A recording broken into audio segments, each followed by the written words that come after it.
Boa tarde, pessoal. Vocês já me conhecem, eu não vou me apresentar novamente. Dando continuidade aí à programação, o Denilson informou aí a vocês aí que tivemos algumas modificações por motivos maiores. Então, eu vou chamar aqui a mesa, o pessoal aqui para compor a mesa aqui. Orlando Zacconi vai fazer parte.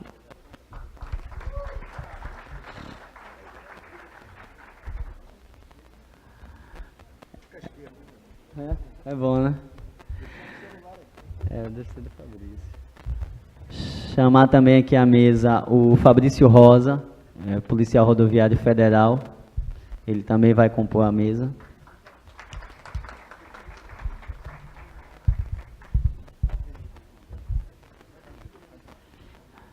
E o companheiro Áureo Cisneiro, que é o policial civil de Pernambuco, presidente lá do sindicato, estava aqui agora.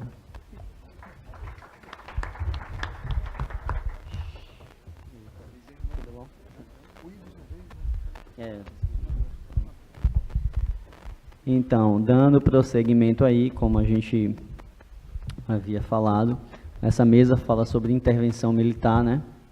E eu fiquei com o trabalho chato aí de mediar a mesa aí, controlar o tempo dos feras aí. Cada um com seus 20 minutos. Passo a palavra para o Orlando Zacconi.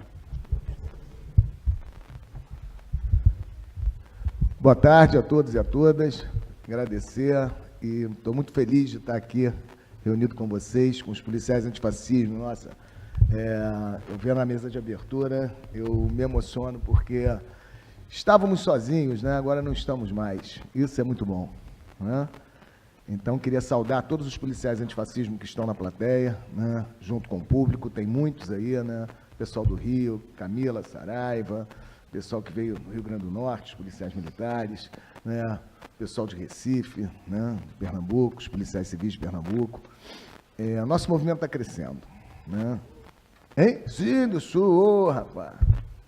Né? Temos... Só não teve representação de São Paulo, né? São Paulo nunca manda a gente, né? São Paulo é fogo. Bom, mas... Oi? Do Distrito Federal, pô. Cadê?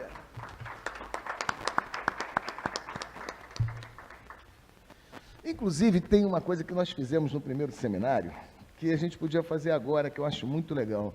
A gente podia fazer com que os policiais antifascismo se apresentassem, se levantassem e falassem, né, a origem, né, e o nome e a instituição de trabalho. Corporação de trabalho. Vamos lá? Coragem.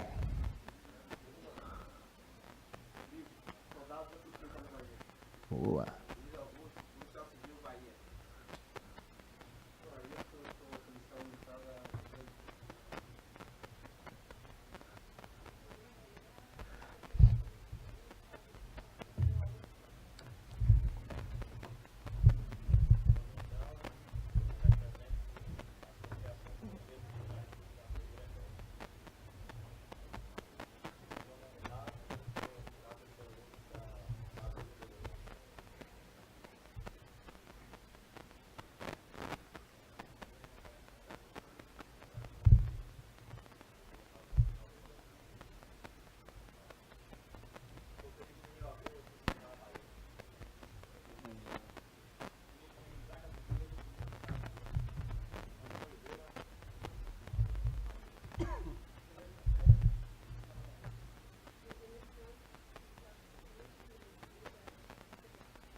Mais alguém?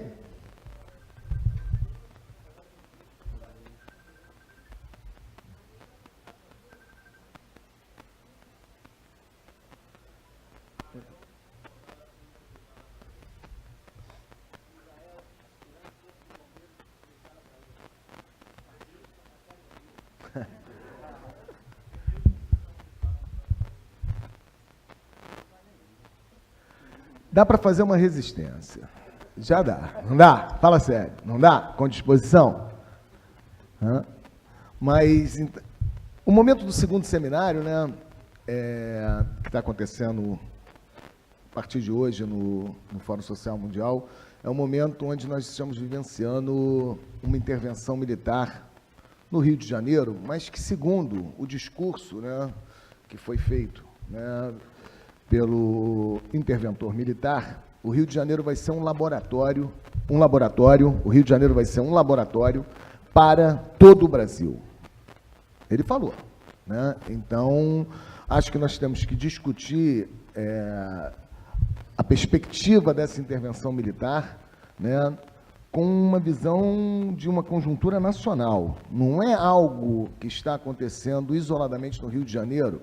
Essa intervenção militar, ela aponta, né, nas falas como algo que pode ser ativado para qualquer estado, dependendo do quê? Dos índices de criminalidade, da violência? Claro que não. Dependendo da jogada política. Não. Porque o que está em jogo na intervenção militar é uma jogada política. Não.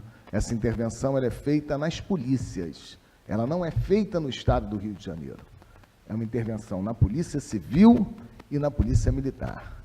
Mas até nós chegarmos para analisar essa intervenção, nós temos que fazer um histórico de como as Forças Armadas se constituem, podemos dizer assim, né, da sua própria estruturação, se voltar para o inimigo interno, se voltar para um inimigo que se encontra não fora do nosso país, como deveria ser, né, a missão de qualquer Força Armada que defende o território e a soberania nacional. Não. Infelizmente, as nossas Forças Armadas foram constituídas e construídas para voltar os seus fuzis, as suas baionetas e agora os seus tanques contra a nossa população.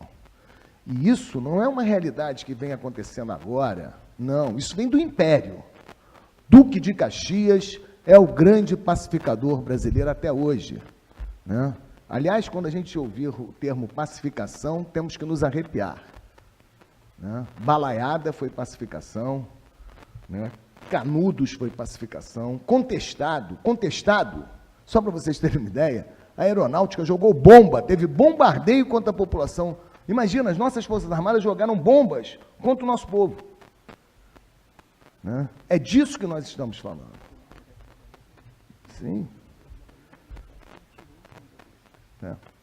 Sim, e a primeira intervenção militar que nós tivemos no Rio de Janeiro pós-constituinte resultou na morte de 2 operários da CSN, da Companhia Siderúrgica Nacional, numa greve. E então nós temos que entender, primeiro, que essas Forças Armadas, elas acabam exercendo uma função de poder moderador. O que é esse poder moderador?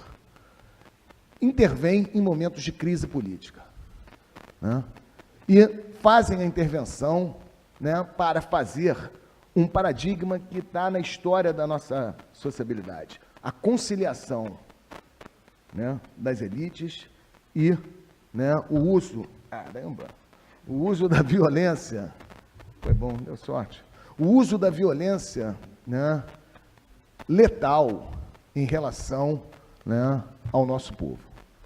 Isso é histórico. Caxias, quando vai, né, aliás, Caxias por causa de uma cidade no Maranhão que ele foi chamado a debelar uma revolta. Né, era uma revolta contra o poder central, como tiveram várias na época do Império. Na balaiada, é interessante porque, na minha tese de doutorado, eu estudei os autos de resistência, a forma jurídica como as polícias hoje legitimam, não a polícia, como o poder jurídico legitima a letalidade provocada pela polícia. A gente vai identificar o seguinte: o que está em jogo no Brasil hoje não é como a polícia exerce a violência, mas em relação a quem ela exerce essa violência. No caso Amarildo, que eu fiquei, né, durante um tempo responsável pela investigação, o que se queria, né, conhecer não era o que a polícia fez com Amarildo, não, era quem era Amarildo. A pergunta é, era bandido ou não era bandido? Porque se for bandido, pode ir para o ralo, pode ir para o saco. E essa é uma decisão do Estado brasileiro, né, que contempla na ponta o exercício da violência pela polícia, mas que tem operadores jurídicos que dão forma a essa matança. Os autos de resistência são arquivados. E no momento em que o Ministério Público arquiva os autos de resistência, o Estado brasileiro está dizendo que essas mortes são legítimas, são legais. Ainda que o defunto tenha 10 tiros nas costas, tiro a queima-roupa. Então, nós estamos falando de uma estrutura no Brasil, né, onde as forças policiais e, historicamente, também as Forças Armadas, né, assumem essa função, né, de extermínio, mas as Forças Armadas no sentido político, de fazer a conciliação num ambiente político, né, que começa a ter algum problema, a conciliação entre as elites com a repressão para baixo. Obrigado. Lá na balaiada, se vocês lerem o discurso de Caxias em relação aos balaios, que eram artesãos, aos escravos foragidos, né, aos índios, porque esses configuravam os balaios, né, e a fala que ele fez em relação aos bem-te-vis, né, em relação aos bem-te-vis, houve anistia. Aliás, anistia é o grande paradigma no Brasil. Esse paradigma da conciliação, mas é uma conciliação feita por cima com uma violência cruel para a base da nossa população. Esse paradigma da conciliação, ele fez com que os militares se mantivessem no poder pós-constituinte de 88. É isso que eu queria trazer para a mesa, para o debate, né? Então, você tem uma militarização estrutural, né, voltada para a resolução das questões políticas em nosso país. Os militares sempre interviram como poder moderador no sentido de debelarem a crise e devolverem o poder para os civis.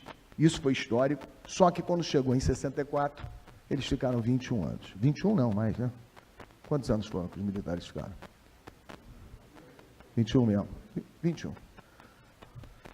E aí essa experiência é diferente, porque já não se trata mais daquela intervenção pontual para devolver o poder para os civis. Nesse momento, os militares falaram, vamos ficar e vamos tomar conta da casa. Ficaram. Quando acaba a ditadura militar, né, naquele paradigma da anistia lenta, gradual, né, os militares vão fazer um grande lobby na Constituinte, e isso está descrito num livro que eu sugiro vocês, aqueles que tiverem interesse, chamado O que Resta da Ditadura. É uma coletânea de artigos, tem pelo menos 2 artigos que mostram com detalhes a participação dos militares na Constituinte para se manterem na ordem do poder via área de segurança pública. E aí, só para... Na época, o representante do Centrão, né, Ricardo Fiuza, né, foi colocado na Comissão de Segurança Pública, né, pelos militares para garantir a votação de pautas de interesse dos militares. Perguntaram a Ricardo Fiuza, o que o senhor entende sobre segurança pública? Ele respondeu na época, a mesma coisa que motor de caminhão. Nada. Mas ele lá estava para realizar as pautas que os militares queriam colocar na Constituinte e que apontariam como... E aí, para chegar no que nós estamos vivendo hoje, a permanência das Forças Armadas dentro da estrutura de poder no Brasil. Eles não saíram e ficaram pela área da segurança pública. De que forma? Primeiro, antes da ditadura militar, a polícia militar era uma polícia aquartelada. Ela não fazia policiamento ostensivo. A polícia militar, ela era chamada para debelar revoltas, rebeliões, né? Era como se fosse o choque, né? Mas, com a ditadura, a polícia militar vai para as ruas. E na Constituinte teve um grande debate. A polícia militar continua ou não continua, né, pós-constituinte? E os militares colocaram, né, muita força no debate e no lobby para que as polícias militares se colocassem entre as agências policiais, né, hoje definidas pela nossa Constituição como agência policial. Isso é um absurdo. Alguns autores dizem que polícia militar é um oxímoro. Oxímoro é uma figura de linguagem jovem senhor, ou é polícia ou é militar, né? Mas o nome é o de menos. Poderíamos chamar de polícia militar, poderíamos ter as patentes todinhas, né? Coronel, né? Tenente, major, tudo, isso tem nos Estados Unidos. Pode ter estética militar, só não pode ter uma coisa, que isso é a única coisa que caracteriza uma polícia como militar: força auxiliar, né, do Exército. Isso é uma polícia militar, uma força auxiliar do Exército. E o que significa isso? É isso que a gente ainda não aprofundou um debate sobre isso. A garotada na rua grita e pede o fim da polícia militar. Que maluquice, né? A garotada, é a maneira que eles se expressam.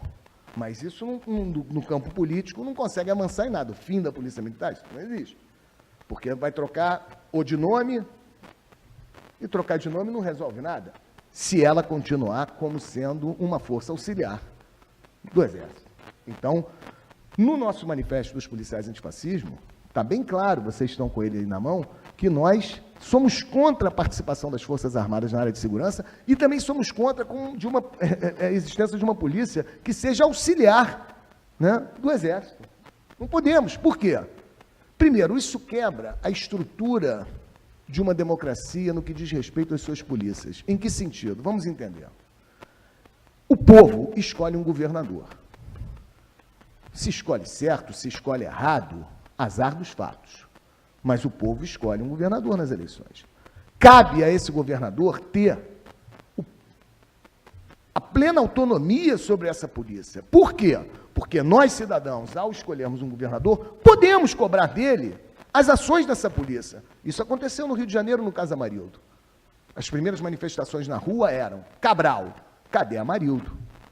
E só foi por isso, e não por outra coisa, que o caso Amarildo teve uma atenção do Estado, né, que se transformou num caso ímpar, porque quando que a gente já viu o Estado investir em investigação, né, em recursos para poder investigar o desaparecimento de um favelado?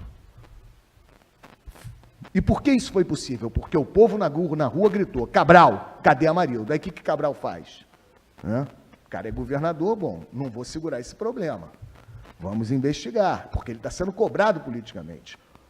A partir do momento que esse governador não tem plena autonomia sobre suas polícias, isso já está enfraquecendo, né? E hoje, com a intervenção, chegando hoje na intervenção militar no Rio de Janeiro, isso fica um absurdo. Reparem, as polícias civil e militar estão, né, governadas por um interventor indicado por um presidente ilegítimo. Porra, é o fim do mundo. Imagina, olha aqui, e ainda podemos falar que vivemos numa democracia? Um presidente ilegítimo indica um interventor que vai fazer o gerenciamento todo da polícia, inclusive no que diz respeito à questão econômica, dos recursos, tudo, é tudo com ele. O governador, 5 minutos, o governador não tem mais, hoje no Rio de Janeiro, nenhuma gestão sobre as polícias. Então, esse é um aspecto cruel. Agora, temos que ver o seguinte: essa intervenção militar do Rio atualmente não foi que iniciou a presença das Forças Armadas na área de segurança. E aí vem a segunda notícia ruim. Não foi só a Polícia Militar, como força policial, que os militares fizeram lobby na Constituinte. Eles fizeram lobby na Constituinte para o artigo 142 da Constituição Federal, o ovo da serpente. O artigo 142 da Constituição Federal diz expressamente que cabem às Forças Armadas, né, intervir na ordem interna para garantia dessa ordem, que ela não sabe, garantindo o funcionamento dos poderes executivo, legislativo e judiciário. Pelo amor de Deus, não são as Forças Armadas que têm que garantir o funcionamento dos poderes constituídos. É o contrário, são os poderes constituídos que têm que garantir o funcionamento das Forças Armadas. É o poste mijando no cachorro. Então, esse artigo 142, com a presença de uma polícia auxiliar das Forças Armadas, esse é, no meu olhar, o embrião, né, da militarização da segurança pública em nosso país. E se nós não olharmos esses dois aspectos da militarização e ficarmos focados somente, né, em aspectos estéticos, no nome da polícia e qualquer outra coisa, nós não vamos andar. Nós não vamos andar. Então, acho que o momento oportuno, né, é que a gente passe a discutir a desmilitarização da polícia, que é um tema que está na nossa pauta, mas dentro de uma perspectiva transformadora desse quadro que foi colocado em 88. E aí vem a notícia ruim. Não teve um governo pós-constituinte de 88 que não se utilizou do dispositivo da GLO, da garantia da lei e da ordem. Todos os governos se utilizaram. A GLO, que está em andamento no Rio, porque no Rio, além da intervenção militar no gerenciamento das polícias, já existe um decreto, né, onde o governo federal, as Forças Armadas do Rio de Janeiro, assinaram na época da Dilma, que foi renovado pelo Capiroto. Foi renovado pelo Capiroto, mas era da época da Dilma. Então, essa crítica tem que ser feita, porque como nós vamos avançar no debate sobre a desmilitarização da polícia, acreditando que as Forças Armadas, aí fica uma maluquice. Você vê discurso de político que é a favor do fim da polícia militar, mas é a favor das Forças Armadas na área de segurança. Pô, quer dizer, você é contra a força auxiliar e é a favor da força principal na segurança, quer dizer, aí começa um monte de maluquice.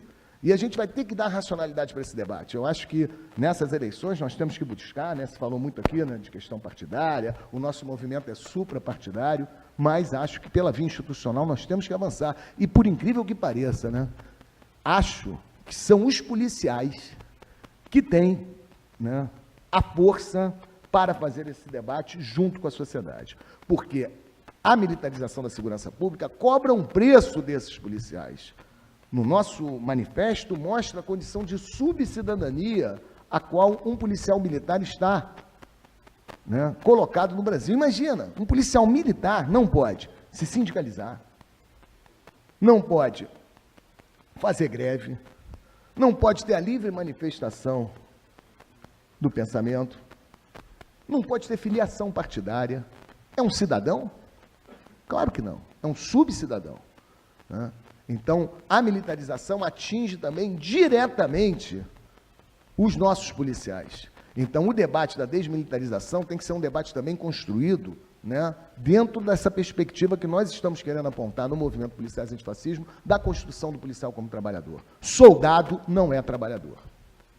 Precisamos construir esses policiais como trabalhadores. Por quê? Para que eles possam se reconhecer, como diz o nosso manifesto, na luta dos outros trabalhadores. Eu sempre fiquei pensando, bom, o que leva um policial militar a baixar a borracha na manifestação dos professores pela melhoria da educação, porra, né, do sistema educacional, sabendo que muitas das vezes o filho do próprio policial, ele está ali, né, naquele sistema público de educação. O que leva? É porque ele não consegue se reconhecer, porque ele é desconstruído na sua condição de trabalhador. Só existe um momento, um único momento em que um policial se reconhece como trabalhador. É o melhor momento, por incrível que pareça, quando ele fica sem salário. É só quando cortam o salário do policial que ele lembra que é trabalhador. Mas não pode ser isso. Não podemos continuar nessa perspectiva. Nós temos que mudar esse jogo. É isso. Obrigado.